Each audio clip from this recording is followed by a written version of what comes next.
Bonjour et bienvenue sur ma chaîne Lucem, je suis Franck. Je le dis dès le départ, n'oubliez pas de vous abonner. Aujourd'hui, on va parler du Victorinox Huntsman. Le Huntsman, c'est un best-seller chez Victorinox.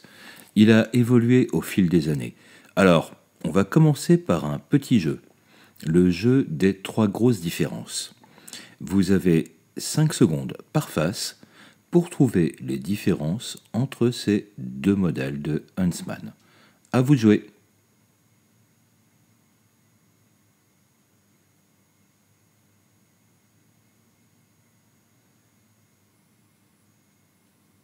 Elles ne sont pas dans les outils que je replie. Elles sont ici. L'ancien modèle, avant 1991, ne dispose pas du crochet.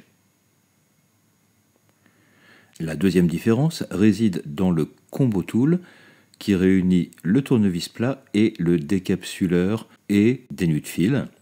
L'ancien modèle avant 1986 n'avait pas un arrêt à 90 degrés et à 180 degrés comme la version moderne. Il était uniquement en position ouvert, complètement, ou complètement fermé. Et la dernière, c'est l'emplacement de l'anneau. Il a été déplacé. Donc non, le sigle du US Forest Service n'était pas une de ces différences. Maintenant, on va essayer de comprendre pourquoi il est si populaire.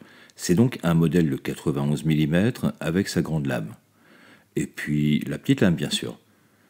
On a aussi une scie à bois à double dentition alternée, une des meilleures scies à bois sur un multifonction, je dois le rappeler. La fameuse paire de ciseaux à ressort de Victorinox est présente aussi. Vient ensuite l'ouvre-boîte tournevis plat. On retrouve aussi le combo tournevis plat décapsuleur et des nœuds de fil.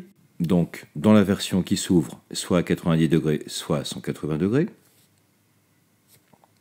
Dans les côtes se cache la pincette, tellement pratique pour les échardes. Et sur l'autre plaquette, on trouve le cure-dent. De l'autre côté du couteau, on va trouver le tire-bouchon, une alène avec le passage pour passer un fil et coudre, et on trouve le fameux crochet rajouté en 91. Il permet de tirer sur les sardines d'étoile de tente, de remettre en place la chaîne du vélo sans s'en mettre plein les doigts. Il est pas mal aussi pour porter les sacs de course qui vous coupent les doigts. Enfin, plein d'usages à inventer et je suis sûr que vous en trouverez de nouveaux. Avant de l'encenser, je vais juste faire mon grincheux et passer un message perso à Victorinox. Du moins, je l'espère. Pourquoi ne pas remplacer la petite lame par une lame courbe comme sur le Army 7 ? Elle viendrait bien compléter la scie à bois. Au niveau usage, ça permettrait de s'en servir comme couteau à greffer, la coupe des petites branches au jardin, cueillir une rose, etc. Alors, la fameuse question, pourquoi tout le monde l'adore ? Parce qu'il offre toutes les fonctionnalités d'un couteau outdoor dans un format hyper compact. Il reste quand même suffisamment petit et fin pour entrer dans une poche sans être gênant.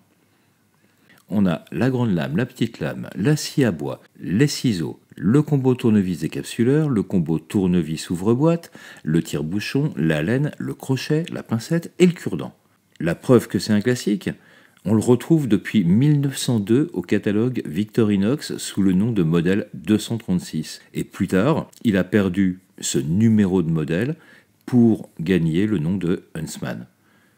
Il a connu énormément de transformations, il y a même eu une époque où il y avait une lime à ongles à l'intérieur. Vous en pensez quoi du Huntsman ? Faites-moi savoir ça dans les commentaires. Pour moi, le Huntsman, c'est celui qui se bat avec le Victorinox Army 7 pour être dans ma poche. C'est une question, dans mon cas, de petite lame courbe ou droite. Donc, jardin ou pas jardin. Je vous mets un lien vers la review que j'avais fait sur le Army 7 pour que vous puissiez comparer. Merci d'avoir regardé, merci de commenter, de partager, de liker, ça aide vraiment la chaîne à grandir. N'oubliez pas de vous abonner, je suis toujours Franck et vous regardez toujours Lucem. Prenez soin de vous et à bientôt.